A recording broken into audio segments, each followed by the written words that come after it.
मंगलमय मंगल करण वीतराग विज्ञान। नमो ताहि जातै भये अरहंतादि महान। करि मंगल करिहो महा ग्रंथ करण को काज। जातै मिलै समाज सब पावै निज पद राज। मिथ्या देवादिक भजे हो है मिथ्या भाव।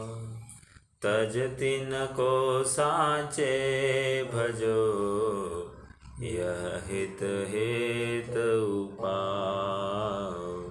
यह हित हेतु पाओ। अत्यंत करुणा को धारण करके यहाँ पर सच्चे जिनागम का जो तत्व ज्ञान है, तात्विक बात है, वो दृढ़ता से पेश की जा रही है। हो सकता है कि हम में से किसी को ये बात कठोर भी लगे, लेकिन जो बात सत्यार्थ है उसे स्वीकार किए बिना अपना हित असंभव है। मुनि का स्वरूप कैसा होता है, ये बात यहाँ से चल रही है और पंडित साहब ने एक बहुत ही मार्मिक गाइडलाइन हमको यहाँ पर पेश की है, जिसमें कहते हैं सबसे पहले तत्व ज्ञान होता है।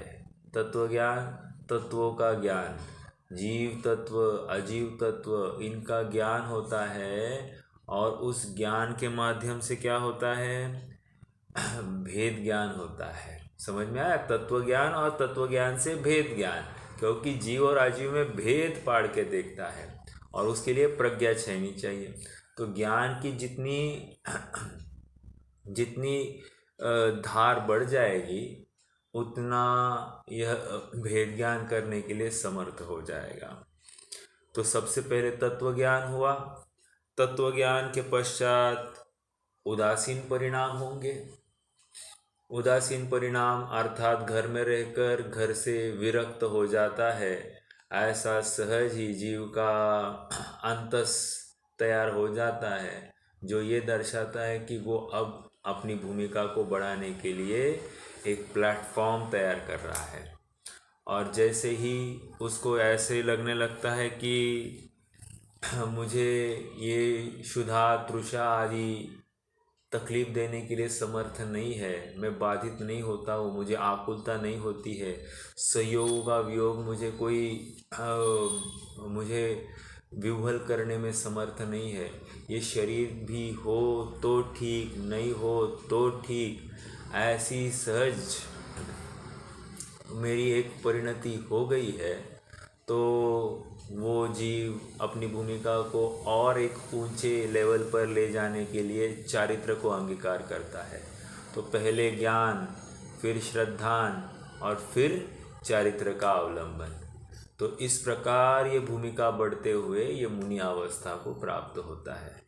कहने की बात ये है कि ये राजमार्ग तो ऐसा ही है, और अपवाद मार्ग तो हो सकता है कि कोई जीव प्रथम ही भूमिका से लेकर डायरेक्टली पहले मुनिपना अंगीकार करे, फिर तत्वज्ञान ग्रहण करे, फिर उदासीन परिणाम करे और फिर वहाँ पर यथार्थ चारित्र को अंगीकार करे, अर्थात तीन कषाय चौकड़ी के अभाव वाला चारित्र। तो यहाँ पर ये बात आई। और कोई मात्र अपने संघ बढ़ाने के लिए, अपना ही लोक में एक प्रभाव बढ़ाने के लिए सबको इनकमिंग को स्वीकार करता रहे, ना उनकी परीक्षा करे, ना उनका परीक्षण करे, और सबको आओ भाई आओ, मुनि बनो ऐसा कोई कहता है तो वो इस मार्ग को भ्रष्ट करेंगे और विपरीत ही सेवन कराने से ये धर्म की अप्रभावना हो जाती है।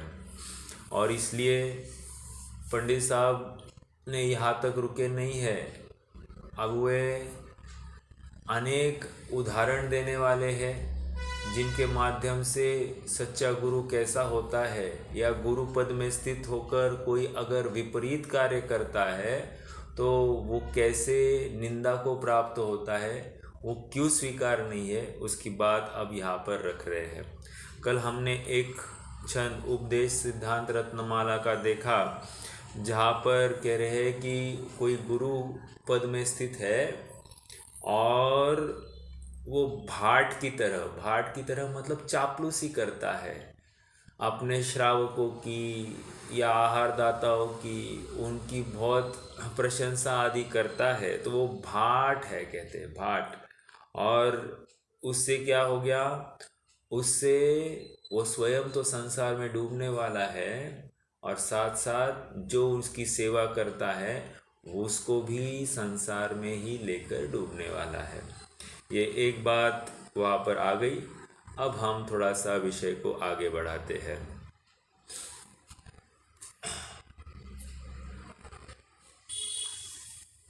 अब ये उपदेश सिद्धांत रत्नमाला का ही छंद है। सप्पे दिठ्ठेणासई लोणहि कोविकम किंपि अख्येयी जो चई कुगुरु सप्पम हा मूढ़ा भणयितं दुट्ठम। फिर से, सप्पे दिठ्ठेणासई लोणहि कोवि किंपि अख्येयी जो चयई कुगुरु सप्पम हा मूढ़ा भणयितं दुट्ठम। क्या कह रहे हैं कि एक उदाहरण खड़ा किया है कि मान लो किसी को सामने से अपने सामने एक सर्प दिखा, तो क्या करेगा, सर्प के सामने आगे जाएगा या वहाँ से भाग जाएगा। वेरी नेचुरल है कि सर्प को देखकर तो कोई भी भाग जाएगा क्योंकि वो डस न ले इस भय से वो भागेगा। तो भागा है तो उसको क्या कहेंगे, अच्छा किया भागा या कायर कहेंगे भागा तो कहेंगे अच्छा किया तुम भाग गए, जान बची तो पगड़ी 50, है ना, सर सलामत तो पगड़ी 50। तो वैसी ही बात। और फिर कह रहे तो जो कुगुरु रूपी सर्प को आते हुए देखता है और वहाँ से नहीं भागे, तो फिर उसको क्यों तुम बुरा कहते हो। मतलब वहाँ से भाग जाए, कुगुरु रूपी सर्प को देखकर अगर कोई भाग जाता है तो उसको बुरा क्यों कहते हो। यदि एक तिर्यंच को देखकर कोई भागता है तो तुम उसको अच्छा कहते हो, और कुगुरु रूपी सर्प को सामने आते देखकर वो अगर भाग जाता है तो उसकी निंदा करते हो। तुम्हारी बात ठीक नहीं है। देखो वही है, सर्प को देखकर कोई भागे उसे तो लोग कुछ भी नहीं कहते, हाय हाय देखो तो जो कुगुरु सर्प को छोड़ते हैं उसे छोड़ते हैं, मतलब कुगुरु को देखकर जो उनके सामने विनय अनुनय नहीं करते हैं, उनको निंदा की बात नहीं है, लेकिन उनको कोई चारा नहीं डालते हैं, ऐसे को क्या कह रहे हैं, सब उसे मूढ़ लोग दुष्ट कहते हैं, बुरा बोलते हैं। समझ में आया। तो ऐसा आपने समान न्याय करना चाहिए, अन्याय नहीं होना चाहिए। एक बात ये हो गई। आगे अब ये उदाहरणों का सिलसिला चलने वाला है, लगभग 10-12 उदाहरण नहीं, ऑलमोस्ट ज़्यादा 15 एक उदाहरण दे रहे हैं। तो अपन आगे बढ़ते हैं। आगे सर्प के ही माध्यम से फिर से उदाहरण दिया जा रहा है। क्या कह रहे हैं, सप्पो इक्कम मरणम कुगुरु अनंताई देह मरणाइम तोवर सप्पं गह्यम माँ कुगुरु सेवनम भद्दम। क्या कह रहे हैं? सप्पो इक्कम मरणम। अगर कोई सर्प काटता है तो ये भव तुम्हारा बर्बाद हो जाएगा, ठीक है। लेकिन कुगुरु रूपी सर्प अगर तुम्हें मिलता है,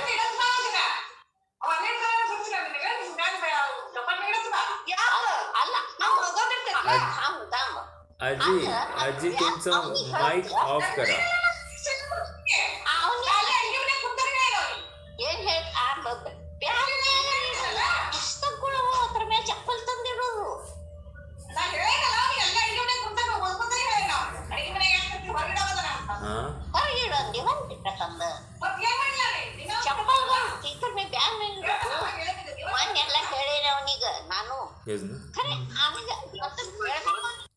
सर्प द्वारा तो एक बार मरण होता है और कुगुरु अनंत मरण देता है, अनंत बार जन्म मरण कराता है।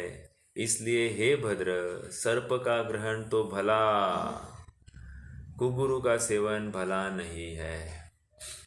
विचारणीय बिंदु है कि सॉफ्ट कॉर्नर देखो, हमको किसी का अभिनय करना नहीं है। जो हमने बचपन से ही जो हमको गुट्टी पिलाई गई है कि पंच परमेष्टि उत्कृष्ट है, तो बस ये शब्द सुनते ही हमको कोई स्वयं को गुरु के पद में रखता हो तो हमारा उसके प्रति अहोभाव होता ही है, एक सॉफ्ट कॉर्नर खड़ा होता है। लेकिन पंचम काल में यह आदेश दिया गया है कि छाछ को भी फूंक कर पीना चाहिए, अर्थात कोई मुनि स्वयं को कहलाए तो उसकी यथार्थ रूप से परीक्षा की जाए और फिर उनको जो कोई अनुनय विनय होगी वो किया, उस विनय के पात्र वे है कि नहीं ये समझा जाए, ठीक है। और इसलिए मुनि का स्वरूप समझना बहुत ज़रूरी है। मुनि का स्वरूप नहीं समझेंगे और हम कहीं भी माथा टेकेंगे तो हमारा सम्यक्त्व दाव पर है।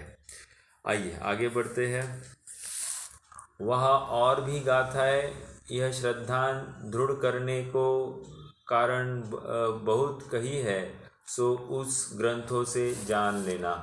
ये उपदेश सिद्धांत रत्नमाला, ये अपने पास एक कॉपी है, नीता भाभी के पास वो कॉपी है, तो अगर कोई पढ़ना चाहता है तो बिल्कुल वो पढ़ सकते हैं। एक ही कॉपी है लेकिन वो तो आपको शेयर करके देखनी पड़ेगी। आइए आगे बढ़ते हैं। तथा संगपट्ठ में ऐसा कहा है। अब व्हाट इज संगपट्ठ? ये श्वेतांबरों का ग्रंथ है। अब श्वेतांबर का दाखला दे रहे हैं पंडित साहब। देखो, शुच्चाम किल कोपि रंक शिशुक प्रवृज चैत्य क्वचित् कृत्वा किंचन पक्षमक्षतलिका कृत्वा किंचन पक्षमक्षतकलिः प्राप्तस्तदाचार्यकं चित्रं चैत्यगृहे गृहीयति निजे गच्छे कुटुम्बीयति स्वं शक्रियति बालिशीयति बुधान् विश्वंवराकीयति। देखो अब क्या अपन डायरेक्टली अर्थ पढ़ते हैं। देखो, क्षुधा से कृश किसी रंक का बालक कहीं चैत्यालय आदि में दीक्षा धारण करके पाप रहित न होता हुआ किसी पक्ष द्वारा आचार्य पद को प्राप्त हुआ, वह चैत्यालय में अपने गृहवत प्रवर्तता है, निज गच्छ में कुटुंबवत प्रवर्तता है, अपने को इंद्रवत महान मानता है, ज्ञानियों को बालवत अज्ञानी मानता है, सर्व गृहस्थों को रंकवत मानता है, सो यह बड़ा आश्चर्य हुआ है। क्या कह रहे हैं? कौन है वो जीव? क्षुधा से कृश किसी रंक का बालक, एक मतलब खाने पीने के लाले थे और किसी ने बस बोल दिया चलो भाई ले लो दीक्षा, तो ले ली दीक्षा। अब ले ली दीक्षा तो अब वो क्या करता है, जैसे तैसे कोई छोटी मोटी क्रिया करता हो, लेकिन क्या है, वो कह रहे हैं कि पाप रहित न हुआ। पाप रहित न हुआ मतलब पांचों पापों का अंगीकार करता है, परिग्रह, अहिंसा, झूठ, चोरी, कुशील, परिग्रह आदि सब। और क्या, चैत्यालय में अपने गृहवत प्रवर्तता है, मतलब मठाधीश जैसा बन गया। अभी ये संगपट्ट की बात है, तो चैत्यालय समझना वहाँ पर या तो मंदिर होंगे या फिर मतलब मुनि मुनि मार्ग वाले भी, सॉरी, मंदिर मार्गी भी एक श्वेतांबर पंथ है और एक स्थानकवासी है। तो ये मंदिर मार्गी वाले श्वेतांबरों के ग्रंथ की बात है। वह चैत्यालय में अपने गृहवत प्रवर्तता है, निज गच्छ में कुटुंबवत प्रवर्तता है, जैसे अपने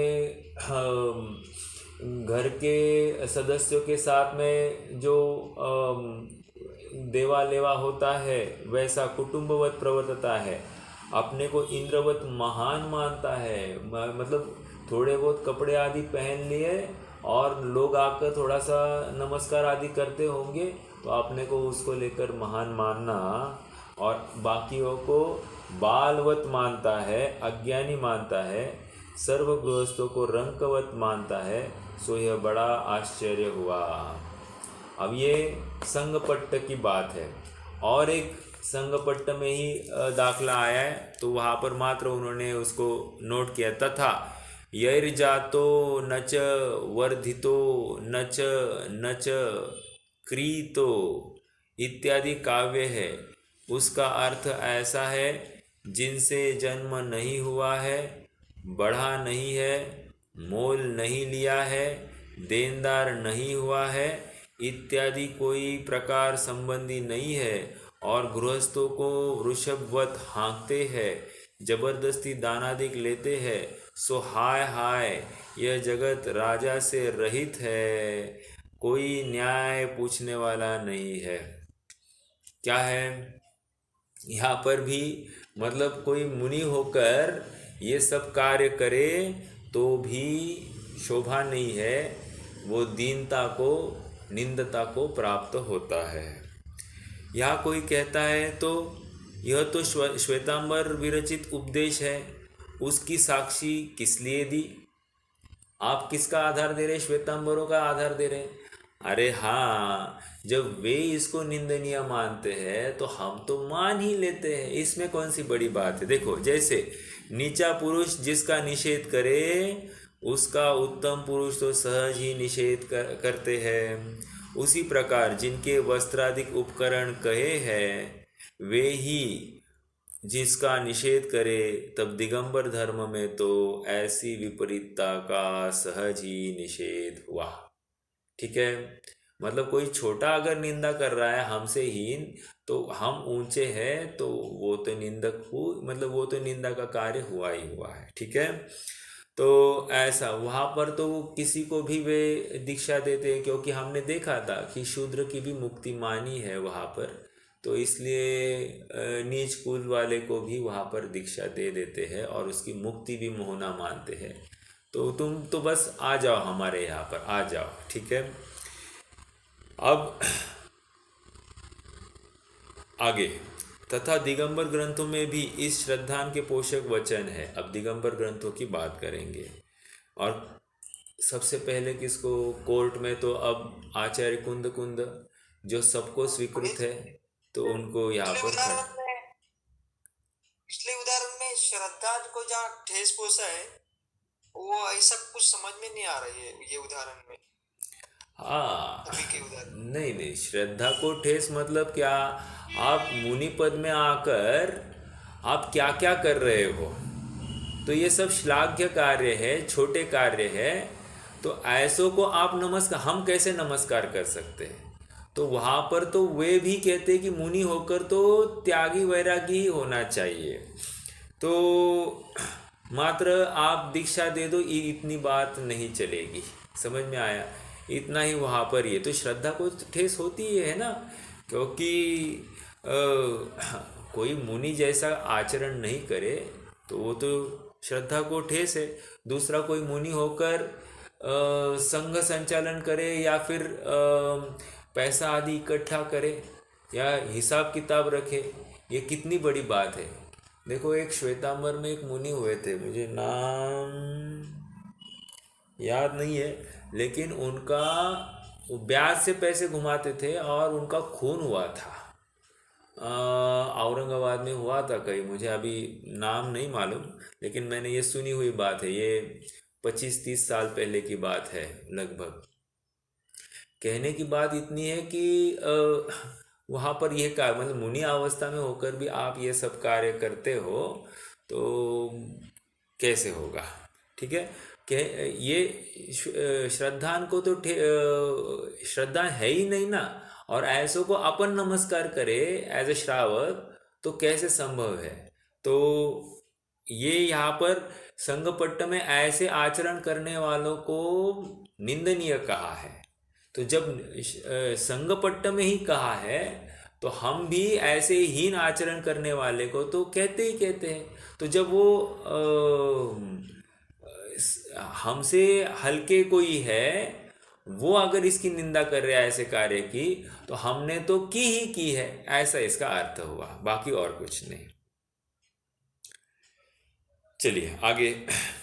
वहां भी कुंद कुंदाचार्य कृत षट पाहुड़ में ऐसा कहा है, दंसन मूलो धम्मो उवैठो जिनवरे हिंसिसाणम सो तम सोण सकण्णे दंसन हीणो न वंदिवो। क्या कह रहे हैं, दंसन मूलो धम्मो, धर्म का मूल दर्शन है, दर्शन सम्यक श्रद्धान। ठीक है, उवैठो जिनवरे हिंसिसाणम, उवैठम, उवैठम मतलब उपदेश किया है, किसने, जिनवर ने। ठीक है, तम सोन सकन्ने, सोन मतलब वो सुनकर, सकन्ने हे कान वालों सुनो, दंसन हीनो न वंदिवो,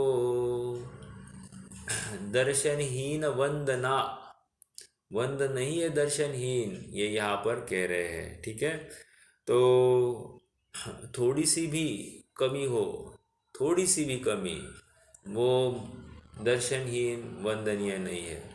कितने कितने बातें हैं यहाँ पर, मतलब एक एक कोई कहे आप चलो हमारे साथ और हमको बताओ कि ये सच्चे मुनि है या गलत। अरे सच्चे और गलत ये बात है ही नहीं।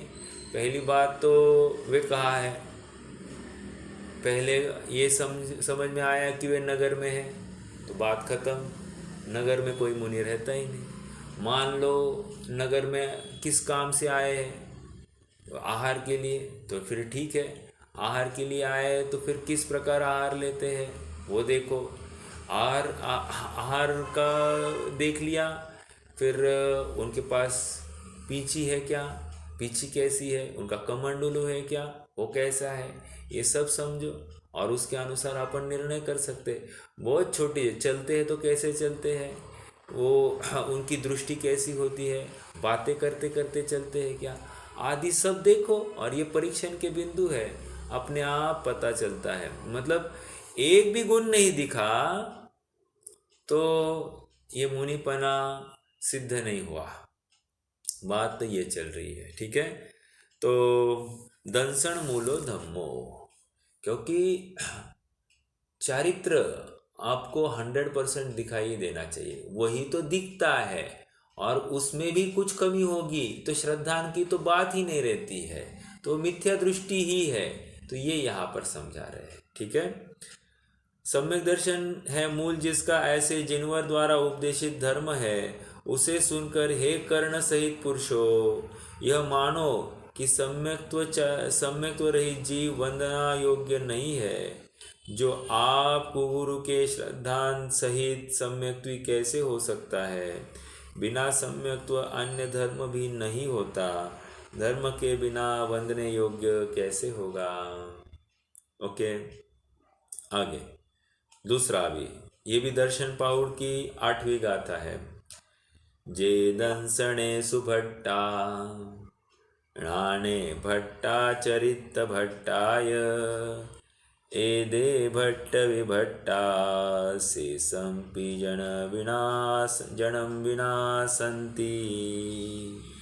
जो दर्शन से भ्रष्ट है, ज्ञान में भ्रष्ट है, चारित्र भ्रष्ट है, वे जीव भ्रष्ट से भ्रष्ट है। और भी जीव जो उनका उपदेश मानते हैं, उन जीवों का नाश करते हैं, बुरा करते हैं। कह रहे हैं कि जो ज्ञान दर्शन और चारित्र से भ्रष्ट है वो तो भ्रष्ट से भ्रष्ट है, और जो उनकी बात मानते हैं उन जीवों का नाश करते हैं, बुरा करते हैं। मान लो मैं भक्त के रूप में उनके पास जाऊँ तो मेरा भी नाश करेंगे, मेरा भी बुरा करने वाले हैं। समझ में आया। ऊपर से तो हमको नहीं दिखाई देता है, लेकिन होता तो है। समझ में आ रहा है। क्योंकि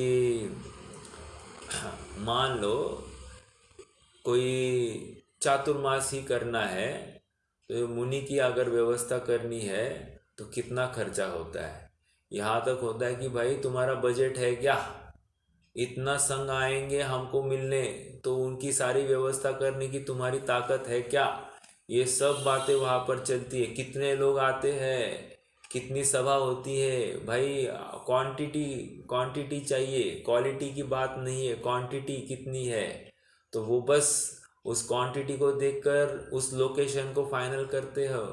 तो ये सब क्या है, ये ज्ञान दर्शन और चारित्र से भ्रष्ट ऐसी ही मुनि अवस्था है, जहाँ पर एक भी श्रावक हो और वो पात्र हो तो भी काम चल जाता है। और यहाँ पर कह रहे हैं कि हजारों की संख्या कम से कम चाहिए तो हम आएंगे। तो ये प्रभाव लगता है इनको क्या है कि यहाँ इससे प्रभावना होगी, लेकिन ये प्रभावना नहीं है भाई। क्योंकि जो स्वयं संख्या से प्रभावित हुआ है वो धर्म की प्रभावना कैसे कर पाएगा। समझ में आया। आइए आगे। भैया हाँ बोलिए ना। एक जगह ऐसा भी आया है ना कि जो द्रव्यलिंगी मुनि है लेकिन 28 मूलगुण का पूर्णतः पालन करते हैं, तो वे वंदनीय हो सकते हैं। ऐसा भी उदाहरण है।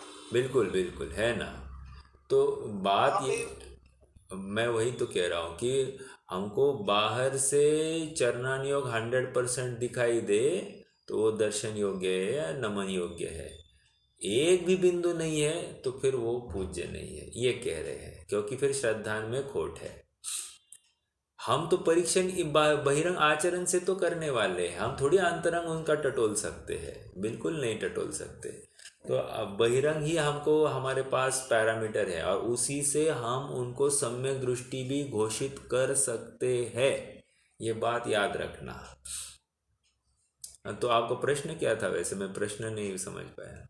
फिर उनका अगर द्रव्यलिंगी है तो सम्यक दर्शन है या नहीं, या नहीं कह सकते, इसलिए हाँ बराबर है ना। तो सम्यक, यही तो मैं कह रहा हूँ कि सम्यक दर्शन हम चरणान योग से डिसाइड करेंगे। हाँ, अगर रत्नकरण श्रावकाचार्य के वे 41 से 46 छंद की बात रखे तो वहाँ पर चारों अनुयोगों का सम्यक दृष्टि ऐसी बात आई थी। जैसे चरणान योग का सम्यक दृष्टि वहाँ पर उनके बहिरंग आचरण को लेकर था। द्रव्यानियों का सम्यक दृष्टि वहाँ पर अन्यूनम अनतिरिक्तम ऐसी बात आई थी। हाँ हाँ, सम्यक ज्ञान की बात थी, सम्यक ज्ञान की बात थी, सॉरी। तो वहाँ पर चारों अनुयोगों को खड़ा करके उन्होंने बात रखी। तो निष्कर्ष इतना ही है कि हम कौन से सम्यक्त्व को देखें, तो हम चरणानुयोग वाले सम्यक्त्व को देखेंगे।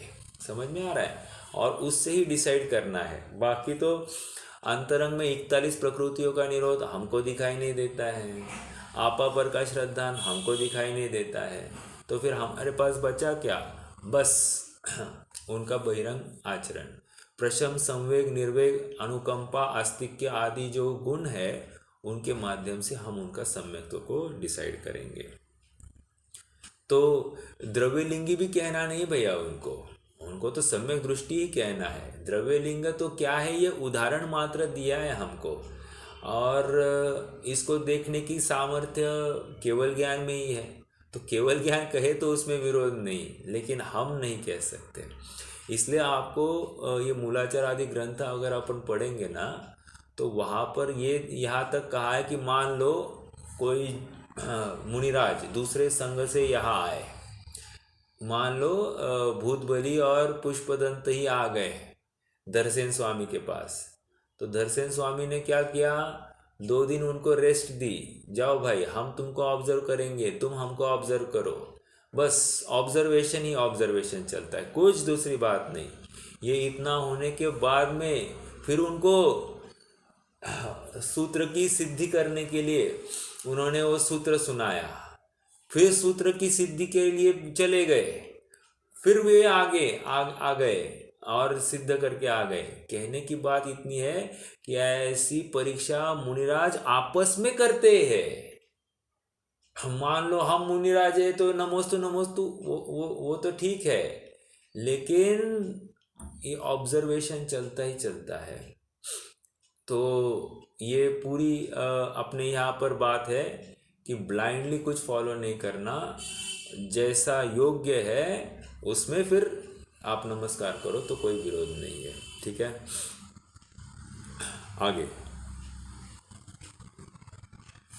हाँ, अब ये अगला दर्शन पाहुड़ का, जे दंसणे सुभट्टा पाए पाडंती दंसण धराणम ते होंति लल्लमुवा बोही पुणदुल्लहा ते सिम।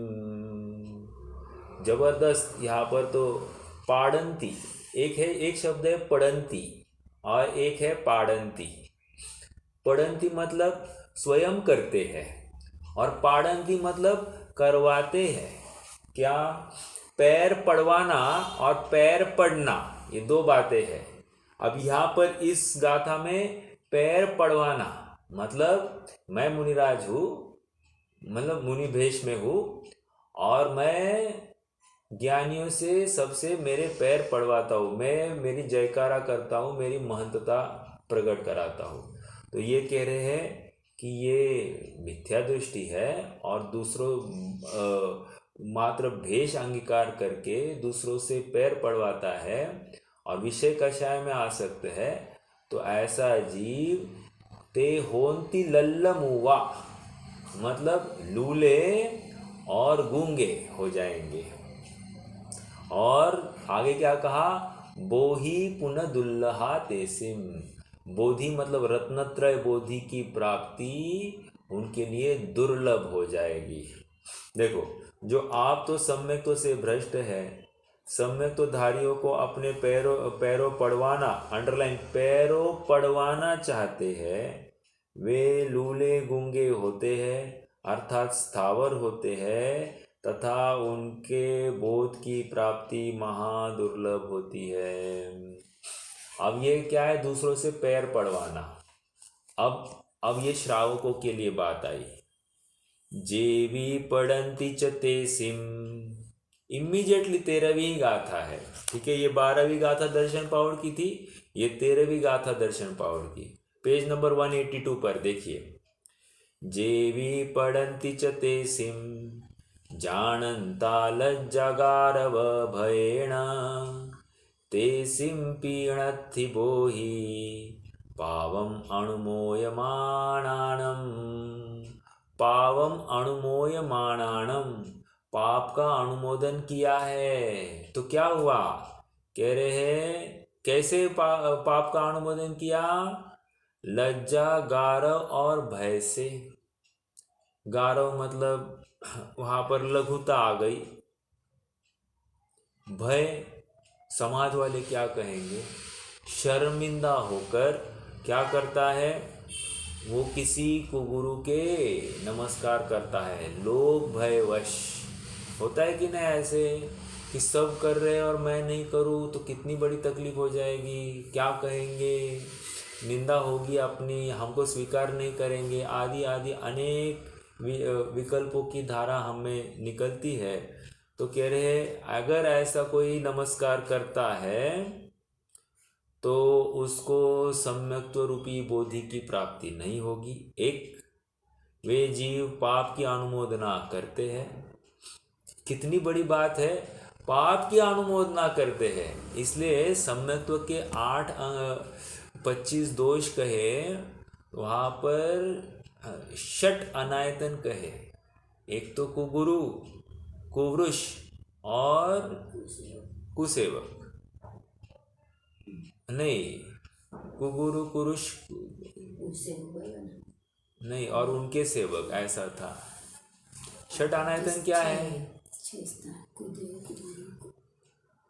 कुदेव, कुगुरु और कुधर, कुशास्त्र और उनके सेवक, ये 6 हो गए। सेव और उनकी क्या करना? उनकी प्रशंसा नहीं करना। क्यों? प्रशंसा भी की तो पाप की अनुमोदना हो गई, और पाप की अनुमोदना हो गई तो गया, सम्यक तो गया। कितनी जबरदस्त बात है। मतलब हम आज कहते हैं कि बहुत मंदकशाही, बहुत दृढ़ आचरण है, बहुत दृढ़ आचरण है। अरे थोड़ा भी आचरण दृढ़ है, लेकिन मूल में भूल है ना। प्रथम ग्रासे मक्षिका, परिग्रह से युक्त कोई दिखाई देता हो, विषय कषाय से युक्त दिखाई देता हो, और थोड़ी बहुत आहार की चर्या थोड़ी सी ठीक है, तो इसको लेकर पूज्यता थोड़ी होती है। समझ में आया? तो ये कह रहे हैं कि तुमने अनुमोदना की तो गया। अब कोई यहाँ पर कहे